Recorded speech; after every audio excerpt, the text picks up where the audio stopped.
You've been told that overthinking is a weakness. A flaw. Something to fix. They're lying. The people who say this, they're the ones who benefit from your paralysis. From your self-doubt. Because while you're second-guessing yourself, they're moving. They're winning. They're controlling the narrative. But here's what they don't want you to know: your overthinking isn't a bug. It's a feature.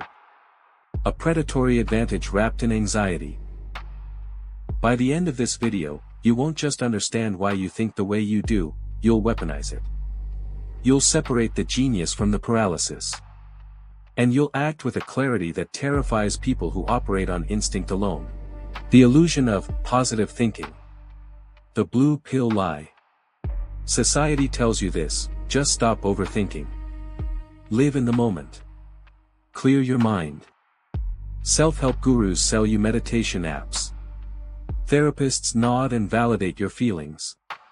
Instagram influencers pose with sunset photos and empty wisdom. It's poison disguised as medicine. The red pill truth. Here's what neuroscience actually shows: overthinking activates your prefrontal cortex, the seat of strategic thinking, pattern recognition, and prediction. While others are reacting, you're modeling 17 possible futures in real time. The problem isn't that you think too much. It's that you think without purpose. You're running a supercomputer on a screensaver. Your anxiety isn't weakness. It's hypervigilance. And hypervigilance is how predators, and prey that survives, operates. Here's how to weaponize this. Stop trying to stop thinking. Instead, direct your thinking. Use your overthinking to map out worst-case scenarios, not to paralyze yourself, but to prepare contingencies. A chess grandmaster doesn't stop calculating. They systemize their calculation. You do the same. Turn your rumination into strategy. The curse of pattern recognition. The blue pill lie. You're reading too much into things. Not everything is connected. You're being paranoid. This is what people without your brain tell you when they feel threatened by your perception. The red pill truth. Overthinkers have hypersensitive pattern detection systems. You don't miss micro-expressions. You catch the contradiction in someone's story 3 sentences in. You notice when energy shifts in a room. This isn't paranoia.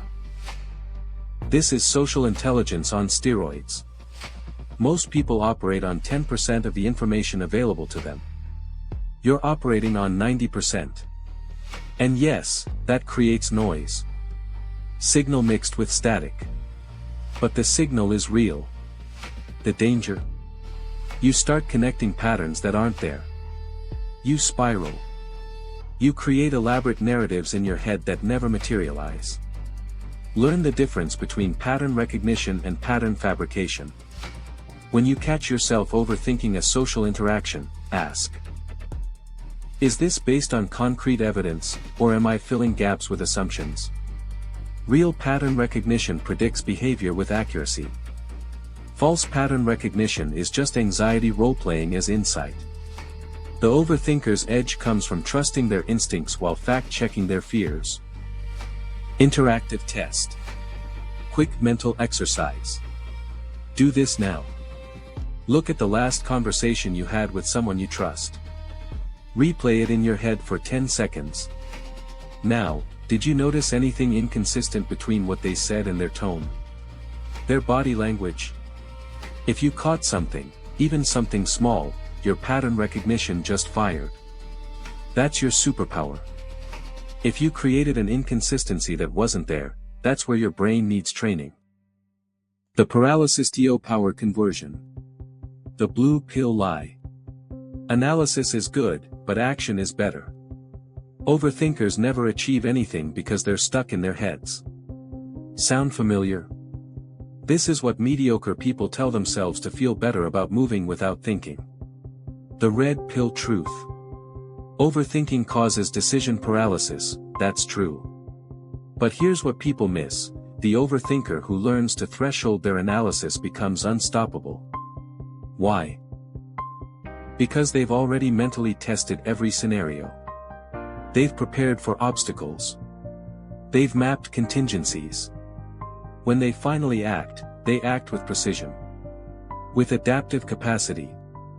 With the ability to pivot mid-strategy because they've already considered alternatives. Non-overthinkers. They charge forward. They crash. They learn through failure. You learn through simulation. The ones who win aren't the fastest thinkers or the fastest actors. They're the ones who integrated both. Set a thinking deadline. Tell yourself, I will analyze this decision for 48 hours. Then I decide. Then I move. This gives your brain permission to think deeply without the anxiety of indecision. It converts rumination into research. The overthinker's biggest mistake is believing that perfect clarity comes before action. It doesn't. Clarity comes from action with built-in revision. The conclusion, final warning. Here's what you need to understand. Your overthinking isn't a gift or a curse. It's information about how your brain is wired. And once you know how something works, you control it. Or it controls you. Most overthinkers never reach their potential because they accept the narrative, I'm broken.